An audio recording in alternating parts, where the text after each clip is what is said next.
If you're listening to this, keep the lights on, because what I'm about to tell you doesn't stay in one place. It moves, it waits, and once it knows you, it doesn't forget. My name is Marco Saleh. This started in winter 2022 when I took a job that sounded simple. All I had to do was stay in the house for a few nights, watch it, make sure no one entered. That was it. The house was located just outside a small town in upstate New York. Deep in the woods, far from the road, no neighbors, no street lights, just silence. The owner, Richard Lawson, met me in town. He paid me up front. Cash, more than I expected. Too much for a job like this. He didn't talk much, didn't smile, didn't ask questions. Just gave instructions. Stay inside after dark. Lock every door. And no matter what happens, he paused, looked directly at me. Do not open the basement. I asked him why. He didn't answer right away. Then he said quietly, because it opens on its own. I thought it was a joke. It wasn't. I reached the house just before sunset. The sky was gray. Snow covered the ground. The trees stood still. No wind. No sound. The house looked normal. Old wood. 2 floors. Front porch. Large windows. Nothing unusual. Inside, everything was clean. Too clean. Like someone had been there recently. The air felt heavy. Not dirty. Not cold. Just wrong. I checked every room. Living room. Kitchen. Upstairs. Bedrooms. Everything in place. Nothing out of order. Then I found the basement door at the end of a short hallway. It was thick old wood. Heavy lock. I turned the key. Locked it. Tested it twice. It didn't move. That should have been the end of it. It wasn't. The first night was quiet. I sat in the living room, TV on low volume, trying to ignore the silence. At 10:48 p.m., I heard a click, soft but clear. I muted the TV, listened. Another click from the hallway.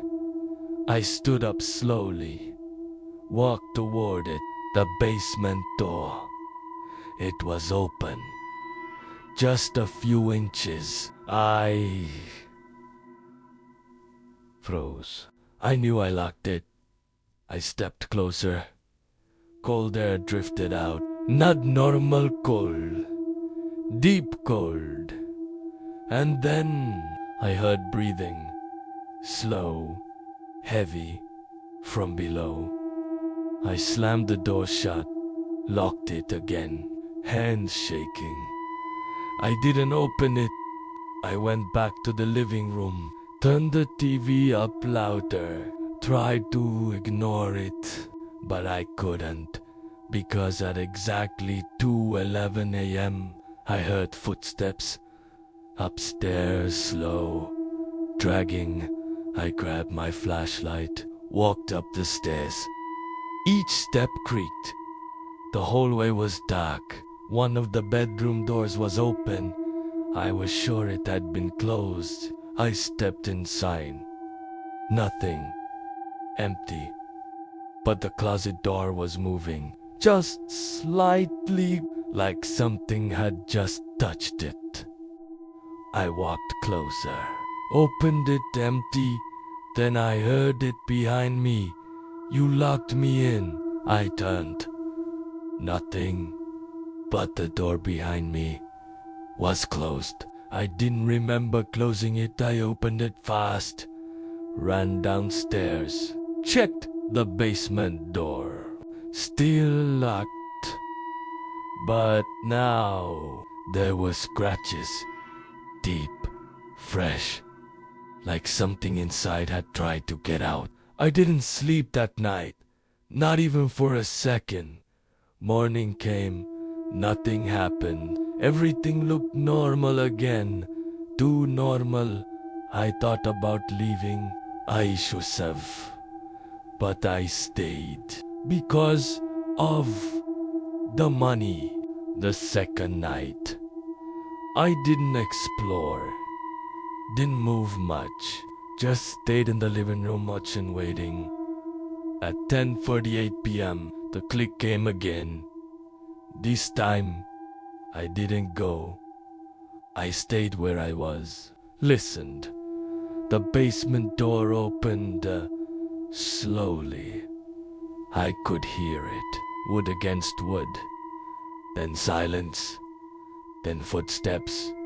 Not upstairs, not in the basement, in the hallway.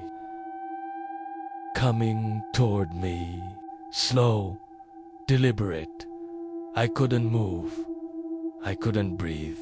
Then it stopped, right outside the living room. I felt it, standing there, watching me.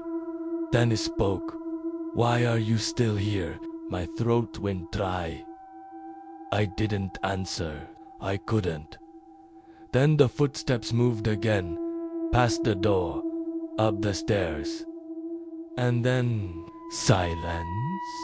At 2:11 a.m., the lights went out. Complete darkness.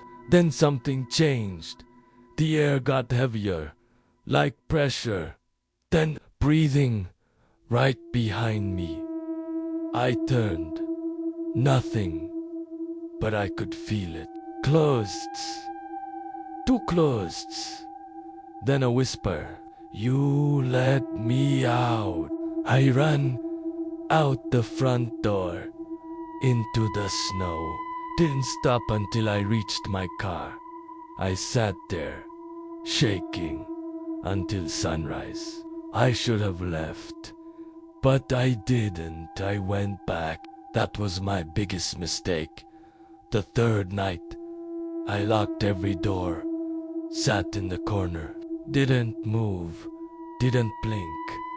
At 2:11 a.m., the basement door opened again, but this time I saw it. Something stepped out.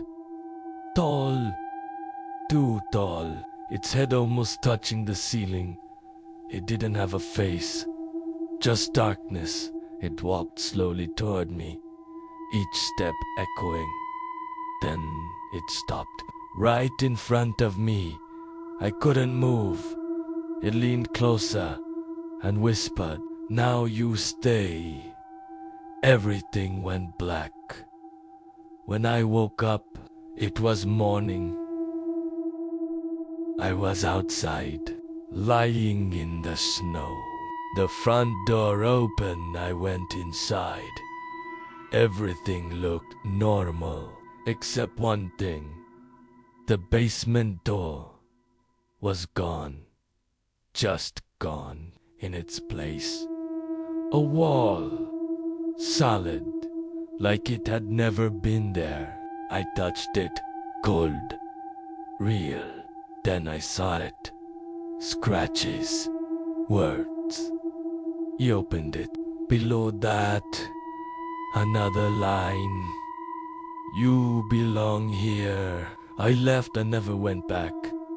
But it didn't matter, because every night, at exactly 2:11 a.m., I hear a door open somewhere in my house, even though I don't have a basement. And now it's getting closer every night. Closer. Last night, I heard footsteps on my stairs. Slow, dragging, and they stopped right outside my door.